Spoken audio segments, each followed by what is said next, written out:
penyampaianku yang penting cepat terungkap semua, dapat semua pelaku-pelaku lain-lainnya. Itu cuma yang ku minta. Kira-kira ada berapa lagi pelaku? Tiga orang lagi. Hah? Bisa sebutkan inisialnya? Syederalun, Kejaksaan Negeri Subulu Salam menahan Darmawan Syah alias Agam, tersangka korupsi kasus dugaan proyek fiktif di Dinas Pekerjaan Umum dan Perumahan Rakyat. Agam dijemput dari sebuah rumah di Desa Kuta Cepu, Kecamatan Simpang Kiri, untuk kemudian ditahan ke rumah tahanan kelas 2B Singkil.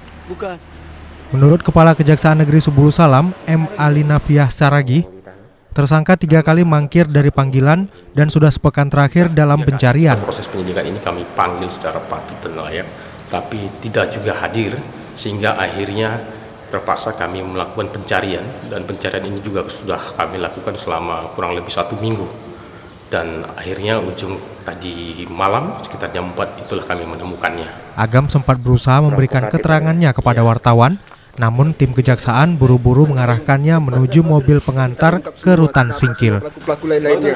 Itu cuma yang ku minta. Kira-kira ada berapa lagi pelaku? Tiga orang lagi. Hah?